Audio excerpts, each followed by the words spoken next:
اعوذ باللہ من الشیطان الرجیم بسم اللہ الرحمن الرحیم سلام اللہ علی بقیت اللہ الاعظام۔ امام حسین علیہ السلام for international T V Karbala مقدسہ سے اس وقت آپ پروگرام معرفت منتظر عجل اللہ تعالی فرجہ الشریف ملاحظہ فرما رہے ہیں۔ پروگرام حضرت امام زمانہ عجل اللہ تعالی فرجہ الشریف کے عنوان سے ہے، لیکن ظاہر ہے کہ وہ موضوعات اور وہ ایام اور وہ مناسبتیں جن کا حضرت امام زمانہ عجل اللہ تعالی فرجہ الشریف سے ربط ہو، مناسبت ہو، تو اس کے اوپر گفتگو کی جاتی ہے۔ محرم الحرام کا مہینہ ہے اور آج 5 تاریخ ہے، تو یقیناً وہ موضوع جس کا سب سے زیادہ ربط وقت کے امام کے ساتھ ہے وہ شہادت حضرت ابی عبداللہ الحسین علیہ الصلاۃ والسلام ہے۔ ظاہر ہے کہ ہم اس دن کی نہایت ہی قریب ہے کہ جس دن حضرت کی شہادت واقع ہوئی کربلا معلیٰ میں، اپنے انصار اور اہل البیت علیہم السلام اجمعین کے ساتھ ان کی شہادت واقع ہوئی، اور اس شہادت کا اور عاشورہ کا جو سب سے زیادہ ربط ہے وہ یقیناً ہمارے وقت کے امام کے ساتھ ہے۔ کس عنوان سے؟ اس عنوان سے کہ حضرت سید شہداء علیہ الصلوۃ والسلام نے جس ظلم کے خلاف آواز اٹھائی تھی، آپ کیا سمجھتے ہیں کہ صرف وہ بنو امیہ کا اس دور کا فتنہ تھا؟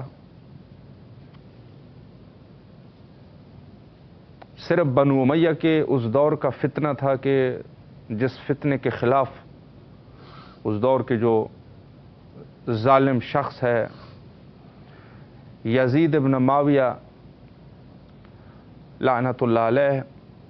صرف اس کے خلاف ایک آواز کا اٹھانا تھا، یا یہ اس بشریت میں اور اس بشریت کے دشمنوں کے خلاف آواز اٹھانا تھا؟ خدا کے دشمن، اس فتنے، اس باطل کا جو اندھیرا ہے اس کے خلاف آواز اٹھانا تھا۔ بنی امیہ کے فتنے، یہ جب تک حضرت ظہور نہیں فرمائیں گے یہ فتنہ اپنی جگہ پر باقی رہے گا۔ اور یہ میں آپ کی خدمت میں عرض کروں کہ بنی امیہ خود سے بنی امیہ نہیں بنے۔ بنی امیہ غریب لوگ تھے، ایک چرواہے ٹائپ کے لوگ تھے، کچھ خاص ان کی وہ نہیں تھی۔ یہ بعد اس کا جو پس منظر ہے، یہ دیکھیں مذہب شیعہ کی بات میں یہاں کہہ رہا ہوں، سب سے جو اس چیز کا جو پس منظر ہے سقیفہ سے شروع ہوا، اور حق امیر المومنین علیہ السلام کا غصب ہونا، اور پھر یہ بنی امیہ، ان کو باقاعدہ جو ہے اہمیت دی گئی، باقاعدہ ان کو سپورٹ کیا گیا، تو بنی امیہ بنے۔ وگرنہ بنی امیہ خود ان کا جو غصہ تھا رسول اللہ صلی اللہ علیہ وآلہ پر، یعنی ان بنی امیہ کا، جس میں سے ابو سفیان جو ہے وہ سیر فہرست، البتہ ابو سفیان سے پہلے بھی، یعنی یہ لوگ جو ہے وہ بنو ہاشم کے اوپر جو ان کا غصہ تھا وہ ہر دور میں رہا۔ ابو سفیان کا دور، پھر اس کے بعد جو معاویہ کا دور ہے، پھر یزید کا، لیکن ان کو اتنی زیادہ پاور میں لانے والے لوگ کون تھے؟ یہ بڑی ضروری بات ہے، چونکہ دیکھیں ہاشم اور امیہ یہ آپس میں بھائی تھے، وہاں سے ہاشم اور امیہ کی آپس میں اختلافات پیدا ہوئے۔ ہاشم جو بنو ہاشم کا جد ہے، ان کے پاس جو ہے یہ سخی تھے، قدردان تھے، لوگوں کے درمیان محبوب تھے، ہر اوصاف حسنہ ہاشم کے پاس موجود ہے، اور بالعکس ہر اوصاف رذیلہ جو برے اوصاف ہے، بخل ہے، فساد ہے، لوگوں کے درمیان متنفر شخص جو تنفر ہے لوگوں کا، وہ